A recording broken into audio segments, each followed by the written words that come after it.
This time of year, New Year's resolutions are in full swing. But did you know that over 80% of New Year's resolutions fail, and most of them by mid-February? This week on the Exercise is Health podcast, we are talking about 3 adjustments that you can make to your New Year's resolutions to help make them more successful. We're going to cue the intro song, and then we'll get right to this conversation. Welcome to the Exercise is Health podcast, where we're talking about exercise, health, and the interconnectedness of the two. We are your hosts, Charlie and Julie, and we will be coming to you every single week from our studio, Muscle Activation Schaumburg. Hey, welcome back, everybody, to the Exercise is Health podcast. We are your hosts, Charlie and Julie, and we're coming to you from our studio, Muscle Activation Schaumburg in Schaumburg, Illinois. Now, at Muscle Activation Schaumburg, we believe your health is your most valuable asset. Your health is one of the biggest influencers of the quality and quantity of time that you have. And while there are many aspects of health, our expertise is exercise. Exercise has been proven time and again to not only improve your health, but also increase your longevity and improve your quality of life. And if you are looking for a convenient way to work out on your own from the comfort of your own home, then you need to check out the MAS at-home workout program. This program is video guided and contains over 100 workouts from resistance training to cardio to mobility workshops and recovery days to make sure that you stay feeling well and can exercise on a consistent basis. So to learn more about this program and download your copy today, go to homeworkout.matschaumburg.com.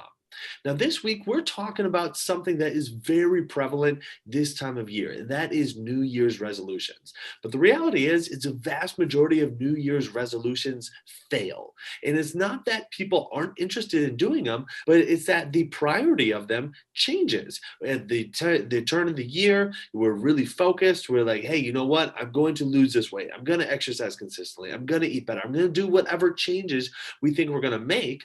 But within 4 to 6 weeks, we go back to the habits that we've always been in.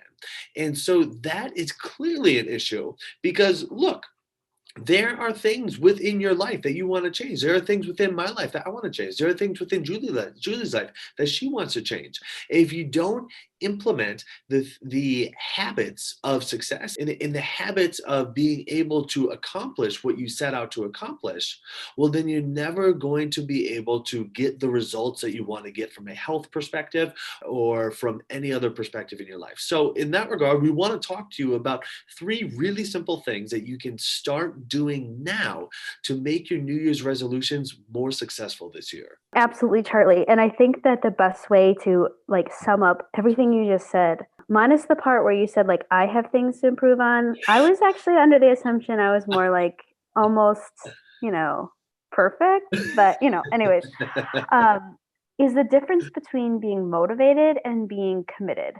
Because New Year's is such a cool time where a lot of people get motivated. And I think it's cool because we're definitely using some self-reflection, oh my gosh, I want to change this part, or I want to work on my relationships, I want to work on my health, my fitness, whatever. And it's a time when people feel capable, which is really, really cool.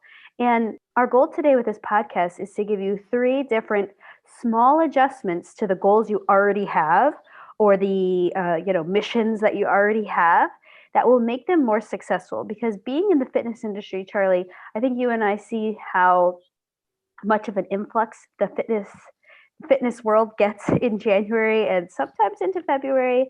And I think the issue is that a lot of us, again, are motivated at this specific time of the year, probably because we are very comfortable.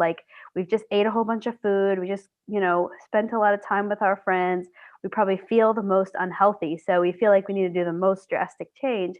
But the problem is that the only people that are successful with the current model is if you can tolerate the discomfort for long enough and you're able to see change quickly enough to feel like it keeps you motivated. The problem is that if you're seeing change super quickly, which a lot of times that's the reason people keep coming back, is well, if I'm seeing change, I'll keep going. If I'm not seeing changes, I don't keep going, which it's okay, the people that don't see changes are probably the ones that need them more keep going. Mhm.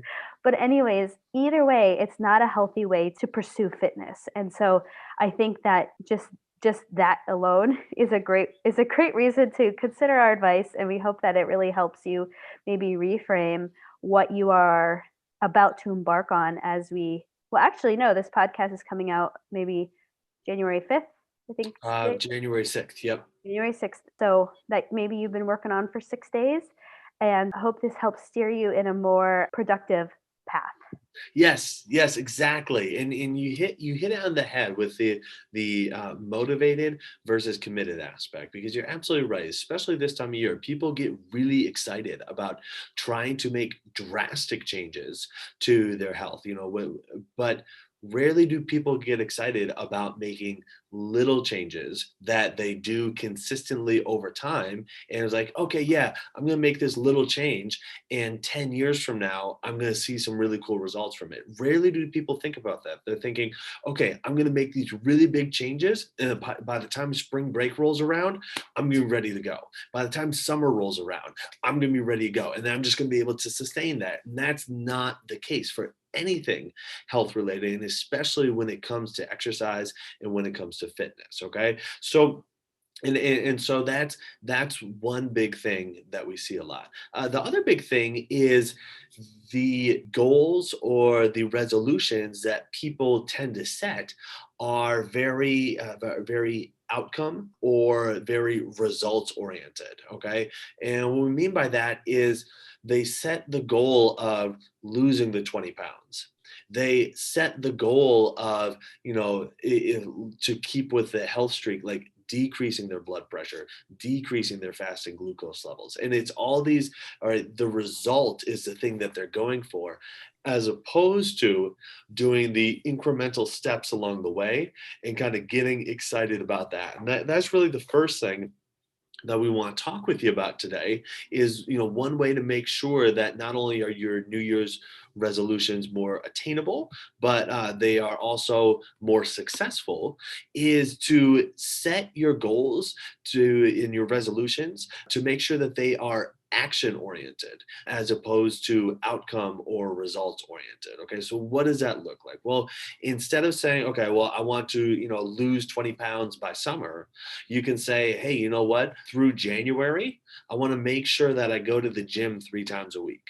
And then in February, I want to hire a personal trainer. And then in March, I want to up it to 4 times a week, twice a week on my own and twice with personal, something like that. But it's all very like effort things. It's all very action oriented as opposed to being fixated on the result of losing the weight. And that's a really big kind of mindset shift for a lot of people. Absolutely, Charlie. And I think that's really hard for people to adjust because the way that fitness is advertised to us is like results-based fitness, or on the sign of the fitness studio, it's like we get you results. And I love that you mentioned, you gave a very reasonable goal of like, hey, I'm gonna in summer I want to lose 20 pounds by summer. But I think New Year's resolutions are normally, it's more like I'm gonna lose 20 pounds in January, um, That's true. which is pretty crazy. But yeah, if we can shift our mindset to working on actions, then the outcomes, whatever they are, will happen, which will then allow us to learn what new actions we have to add. Because I don't know about you, but when's the last time that you did a New Year's resolution? It actually worked. It was kind of extreme, like the kinds we were talking about, and it was something you could sustain for forever. No, a lot of people set these resolutions, do actions that are unsustainable, and that's like the big issue because you're so focused on the outcome. It's like, well, my goal is to lose 20 pounds, so I'm going to do 10,000 steps a day, which I was only doing 2,000 before. I'm going to meditate every day. I'm going to see my trainer 3 times a week. All of these things, which add up to something that I can't continue to do for the long term. So, what we suggest is to create action steps that you know that you can do. So, for example, going for 4 30-minute walks throughout the week and doing 2 resistance training workouts throughout the week, whatever works for you. I mean, everything is every action steps will be different for every person. Or, for example, making sure you're eating plenty of fruits and vegetables, or something again that you can maintain for the long term. And then once you've maintained those actions for a few weeks, I usually say wait 4 to 6 weeks before you check on the outcome. Because if you're listening to this, you're probably like, well, Julie and Charlie, I do really need to lose weight, or I do really want to get to running because I can't run right now, or I do really want to get to, lifting however much weight you're trying to lift, or whatever it is, or get my blood values to change. But if we're so hyper focused on the outcome, then a lot of times that deters us from doing the appropriate actions. It kind of works backwards. So, anyways, I like to think, okay, do actions for 4 to 6 weeks and then check on your progress. Because after you've done the actions, then you can look back and say, okay, I lost X amount of weight, or okay, I wanted to be able to squat this much, and this is how far I've come. And then you can adjust your action steps. But at least the action steps that you took to get to that goal is something that you could have maintained. Because I don't know about you, but I don't know anyone that has ever set a goal that's like, yeah, I'd like to hit that goal for one day. But then after that one day, I'm going to take 2 months to get there. So, on February 28th, I want to be at my goal. But March 1st, it's fine if I just, backslide and gain all my weight or lose all my strength, or my blood values go, back through the roof or whatever. It's not what we want. We want to maintain. So the way we achieve those outcomes need to be in a maintainable manner in terms of our actions. And the thing that I really like about that as well is I think so often our expectations of how quickly our bodies can change is our expectation does not match reality in any way, shape, or form. Like you're saying, okay, wait 4 to 6 weeks and then reevaluate. And it's like people are hopping on the scale every single day to see what their actions the day before, what kind of change that makes. Like your body actually doesn't make any kind of sustainable change that quickly. Like 4 to 6 weeks is a very reasonable timeline to notice some kind of sustainable change. And if anything occurs before that time, it's likely a very transient change where it's not going to stay one way or another. If you wake up one day and you're 5 pounds lighter than the day before, well, it's very plausible that the next day you're going to wake up 6 pounds heavier, or a couple of days later, or whatever. Like there's going to be these natural ebbs and flows. And if your data points are too close together, then you won't be able to see the bigger trends that are happening. And really the action steps are about influencing the bigger trends, not about influencing every single little data point along the way, because those are going to fluctuate just naturally as the state of your body fluctuates. So really, 4 to 6 weeks checking in, that's a very reasonable check-in frequency, because it's super hard for your body to adapt much more quickly than that. Absolutely. And I think that that really leads us into our next point, which they all kind of blend together. But our next point is that we invite you to extend out your timeline of expectations to see change. So our tip number one was to focus on actions over outcomes. And our tip number two is going to be extending out your timeline to achieve your goal. And really, this is the least sexy thing I could say about achieving goals, but your goal, in our opinion, should always be that you're maintaining your health until you die. And that doesn't mean that it happens in 30 days or 3 years or 10 years. That means that, hopefully in 50 years, you're still chugging along doing the best you can. And so we invite you to extend out your expectation for timeline. I think the biggest thing we need to identify here is that things that actually improve and change your health take a long time. Our body does this thing that's called adapt, right? Which means that our bodies change relative to the environment that it's in.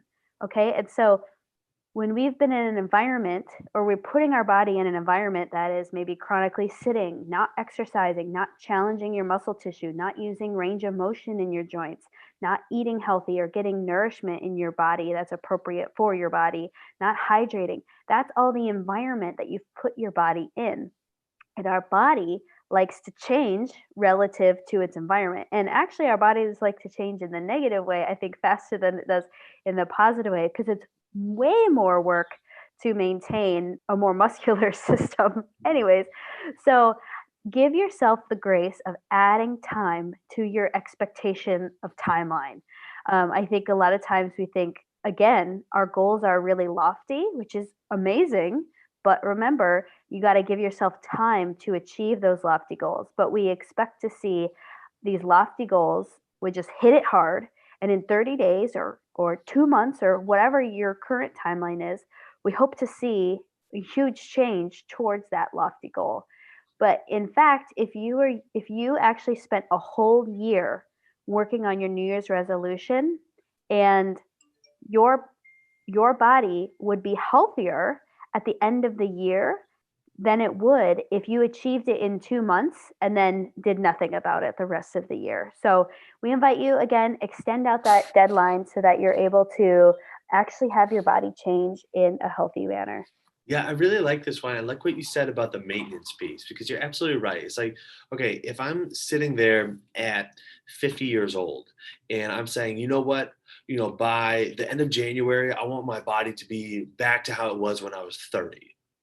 It's like, okay, well, that's one aspect from a 20-year perspective. But what if we went the other way? Like, what if we said, hey, you know what? You're going to implement the actions. So when you're 70, you haven't gotten any worse than you are when you're 50. Like that would be pretty cool. As opposed to saying, oh, I'm 50, I want to get back to how I was when I was 30. Well, the problem with that is, like you're saying, Julie, is more times than not, that requires very extreme kind of actions, or at least that's a mentality that goes along with it, right? More, extreme diets, more extreme workouts. And that works until, or it can work until it's just flat out too much for your body. And then your body says, yeah, you know what? I'm not doing this anymore. I'm not working out in this manner anymore. I'm not doing this restrictive of a diet anymore. And then that's where we really see people start to fall off the wagon. So as opposed to saying, hey, you know what? I'm 50 right now. I want to get back to how I was feeling when I was 30. Let me start working out and eating how I was then. It's like, hey, you know what? This is how I'm feeling when I'm 50. What can I implement now to make sure that when I'm 70, I haven't gotten any worse? Right? Instead of trying to get back 2 decades, what if you saved yourself 2 decades? And then in the process, I bet you in the process of trying to just maintain where you're at when you're 50 for the next 20 years, I bet you will actually get closer to being how you were when you were 30 than you would if you said at 50, hey, I'm going to try to get it all back right now. And so again, extending out that timeline, not that, a 20-year timeline is a rather long timeline for a lot of people to think about, but just shifting your mentality as opposed to what can I do over the next, 4 to 6 weeks? Like, all right, what can I do over the next 6 months, 12 months that will set me up for continued success over the next 5 to 10 years? And implementing those actions and implementing those strategies can go a really long way for not only helping you to achieve the things that you want to achieve this year, accomplish your New Year's resolutions, but Julie, like you're saying, make it sustainable as well. Absolutely. And I think that we we hope that one day you're able to appreciate the length of time that we are, I guess, presenting, where we're like, forever, you have to stay healthy for forever, which could be quite overwhelming. But it doesn't mean that working on goals that are more short term, like a 6 month goal or a 1 year goal or even a 1 month goal, is not wise, because it is very wise to be thinking short term as well. But remember, always focusing on the actions, especially if it's going to be short term, because the short term is what leads to long term changes. But it's if you're not doing the appropriate short term actions, that's what will kind of lead you to spinning your wheels and having similarly extreme New Year's resolution goals every January 1st of every single year. Exactly. Our last tip is to create some accountability. And I think everyone's like, yeah, yeah, I know I need accountability. But what I was going to tell you guys, I think, and I was thinking about like, what could I say for this accountability piece that's a little different than what we might currently think? I think what's really important is to create accountability with things that matter to you or people that matter to you. I think oftentimes we're like, I'm going to address this goal. I'm going to work at it, but I'm not really going to tell people the specifics of what are happening. I'm not going to tell people the ups and downs because that could be embarrassing if it's like going not well and I'm actually working hard. I'm definitely not going to tell, the people that I might feel, I guess, uneasy around or whatever. And you have to pick who is appropriate for you. But I think it's important to share with the people that are most valuable to you so that you're able to feel most accountable. Like if you're in some random fitness group and you don't know anyone in that group, if you drop out of the group, it probably feels like, I never met them. Now everything's online because of COVID. So, you know, it doesn't matter. But if you told your significant other or your spouse, or maybe if you have grown children and they're adults, if you told your kid, like how would that change your ability to be accountable to yourself? And I know when we think about fitness, it's like we have to do it for ourselves, but it is a lot easier when we're able to have someone to relate to. And that's kind of following your journey without being in the journey. Yeah, accountability is a really, really big thing for everybody. And whether it's internal accountability or external accountability, having somebody or something that says, yeah, you know what? I know you don't feel like doing it right now, but you need to do it right now. That's a really big thing because just as so often, like when we're doing an exercise, for example, our body is going to look for the easiest route. And so it'll try to compensate or try to, quote unquote, cheat or whatever to make it easier. We do that with almost all aspects of our lives as well. If there's something that we can do that's going to feel more challenging than what we're doing right now, more times than not, people opt to do the thing that's less challenging. And, especially like right now with it, being, again, the pandemic going on, again, holidays just wrapping up, ask people, okay, well, like, how's your exercise been the last couple of weeks? They'd be like, oh, no, I didn't exercise at all. It was the holidays. It's like, okay, well, the holidays was like 2 days. So like, what'd you do with the other 12 days? Like, why did that stop you from exercising? And not only that, but like, who do you have in your life to say, hey, you know what? You haven't exercised yet today. Let's get yourself moving. Or, hey, you seem really busy and I know you're trying to exercise today. What can I take off of your plate in order to give buy you 30 minutes, 20 minutes or whatever to get a workout in? Like those are really big things. So the accountability piece is not just the, oh, did you do it today? Always grilling you with questions, but it's also somebody that's kind of in your corner and looking out for you and saying, hey, I know you're trying to accomplish this goal. You seem really swamped right now. Did you get your workout in? If not, like, what can I do to help you free up, 20 to 30 minutes so you can get your workout in? That's part of the accountability piece as well. And when you find people like that in your life, when you can get people like that in your life, your ability to stick with and accomplish your long-term health and fitness goals, it will increase exponentially. Yeah, I think too, you know, I need to I need to record this episode, but when you were talking about this, so we have a 1.5 year old and she loves this show called Mickey Mouse Clubhouse.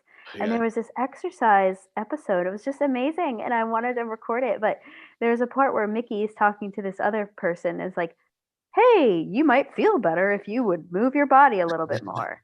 And it's so funny because it's everyone that listens to that would say, "Yep, that's 100% true." But if that was ever told to us, we'd probably get offended, right? It's like for some reason, someone else kind of calling out your healthy habits or lack of healthy habits is offensive.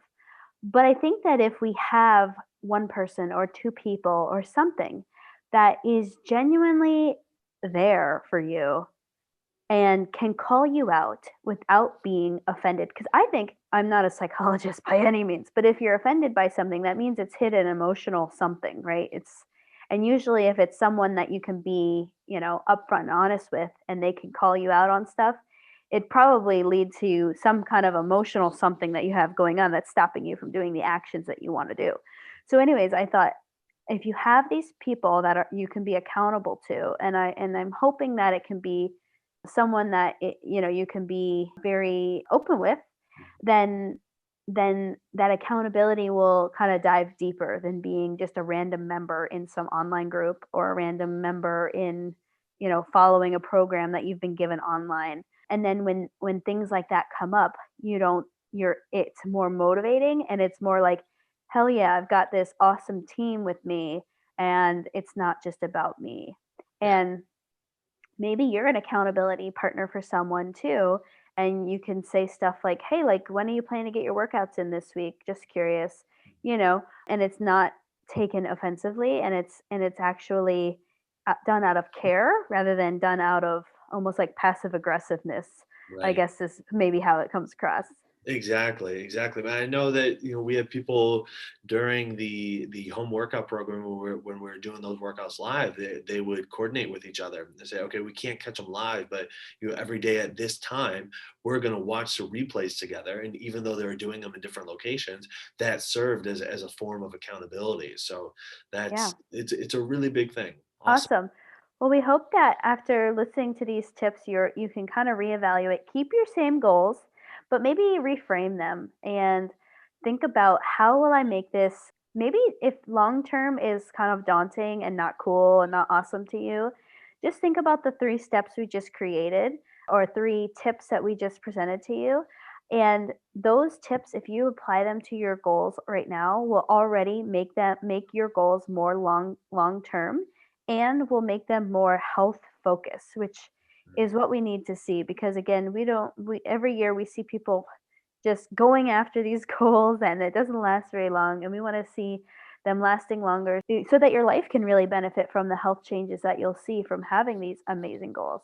Absolutely. So, who do you know that needs to hear this episode? Who do you know that sets New Year's resolutions, but they really struggle to follow through with them and be consistent with them, stick with them long term?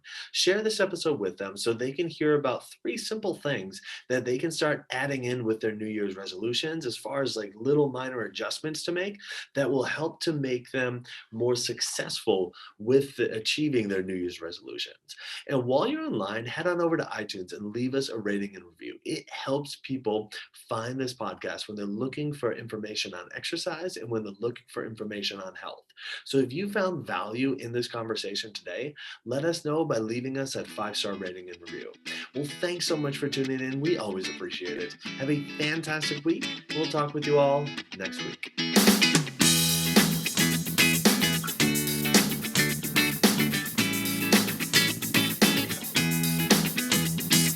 Hey there, it's Charlie again. One last thing. I want to let you in on a secret project that I've been working on for quite some time now. I am planning on releasing a book by the middle of summer 2021. But here's the thing, because I'm self-publishing this book, there's only going to be a limited number of copies available at any given time. So to learn more about this book and to be one of the first to find out when this book actually gets released, what I need you to do is go to exerciseforlifemethod.com. There you'll find out more information, as well as some exclusive bonuses that I'm offering just for simply staying in the loop with what's going on with this book. So to learn more and claim your bonuses, go to exerciseforlifemethod.com, enter in your information, and you'll be automatically kept up to date. Learn all about the book and bonuses at exerciseforlifemethod.com.